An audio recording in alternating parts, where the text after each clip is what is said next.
ಬಾ ಬಾ ಬಾ ಬಾ ಬಾ ಬಾ ಬಾ ಬಾ ಬಾ ಬಾ ಬಾ ಬಾ ಬಾ ಬಾ ಅಮ್ಮ ಸಿನಿಮಾ ದುಡ್ಡು ಹುಡುಗಾಟ ಅಲ್ಲ. ಒಂದು ಸ್ವಲ್ಪ ದುಡ್ಡು ಸಿಕ್ಬಿಡ್ತು ಅಂತ ದುರಾಂಕಾರ ಪಟ್ರೆ ದೇವರು ಯಾರನ್ನೂ ಬಿಟ್ಕೊಡಲ್ಲ. ಸಂಭಾಮ ಸಂಭಾವ ಆಮೆ ಯುಗೆ ಯುಗೆ ಅಂತ ಇದ್ರೆ ಕಗ್ಸಕ್ಕೊಬ್ರು ಬಂದೇ ಬರ್ತಾರೆ ಅಂತ ರೇಣುಕಾ ಸ್ವಾಮಿ ರೂಪದಲ್ಲಿ ಬಾಬಾ ಬಂದ ದರ್ಶನ ಅವರಿಗೆ. ಅದಕ್ಕೆ ಇವತ್ತು ಪರಪ್ಪನಗರ ಜೈಲಲ್ಲಿ ಕುಳಿತಾ ಇರೋದು.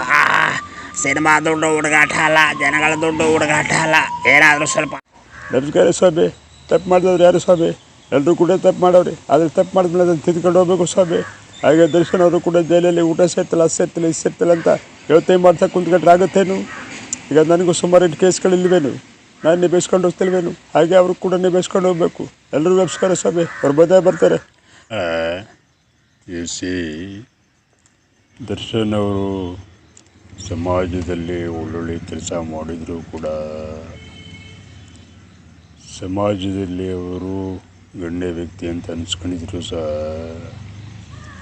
ಕಾನೂನಿನ ಕಣ್ಣಿಗೆ ಮುನ್ನೆಚ್ಚಕ್ಕಾಗಲ್ಲ. ಮೊನ್ನೆ ಅವರ ಹೆಂಡತಿ ವಿಜಯಲಕ್ಷ್ಮಿ ಅವರು ಬಂದಿದ್ದರು. ಏನವ್ರ ಮಗನ ಸೀಟ್ ವಿಷಯಕ್ಕೋಸ್ಕರ ಶಿವಕುಮಾರ್ ಅವ್ರ ಮನೆಗೆ ಹೋಗಿದ್ದಾರೆ. ಜನರು ಇದನ್ನು ಯಾರು ತಪ್ಪರ್ಥ ಮಾಡ್ಕೋಬಾರ್ದು. ಅವ್ರನ್ನ ಬಿಡ್ಸೋಕ್ಕಂಥದ್ದು ನಮ್ಮ ಕೈಲಿಲ್ಲ.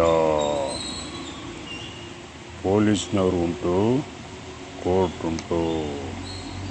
ಅದರಿಂದ ಈ ವಿಷಯದಲ್ಲಿ ನಾನು ಹೇಳಿದೆ, ದರ್ಶನ್ ಅವರ ವಿಷಯ ಏನಾದರೂ ಹೇಳ್ಕೊಂಡು ನನ್ನ ಹತ್ರ ಬಂದರೆ ನೀವು ಬರಬೇಡಿ ಅಂತ ನಾನು ಮೀಡಿಯಾದವ್ರಿಗೂ ಹೇಳಿದ್ದೀನಿ, ಪತ್ರಕರ್ತರಿಗೂ ಹೇಳಿದ್ದೀನಿ.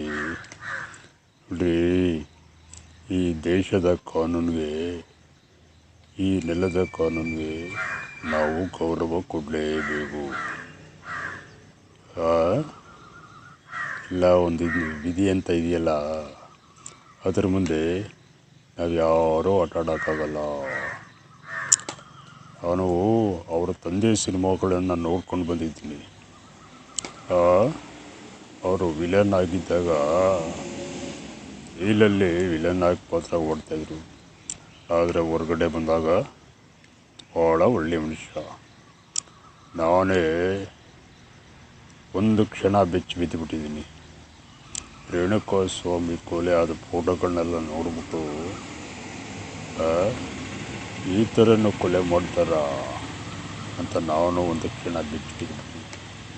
ನನ್ನ ಜೀವನದಲ್ಲಿ ಈ ಥರ ಕೊಲೆ ಆಗಿರ್ತಕ್ಕಂಥದ್ದನ್ನ ನಾನು ಎಲ್ಲೂ ನೋಡಿಲ್ಲ. ಜೈಲಲ್ಲಿ ಅವನು ಪಶ್ಚಾತ್ತಾಪ ಪಡ್ತಿದ್ರೆ ನಿಜವಾಗ್ಲೂ ಆತ ಒಳ್ಳೆಯವನು ಆಗೇ ಆಗ್ತಾನೆ ಅಂತ ಎಷ್ಟು ಮಾತ್ರ ಭರವಸೆ ಹೇಳ್ತಾಯಿದ್ದೀನಿ. ಎಲ್ಲರಿಗೂ ನಮಸ್ಕಾರ.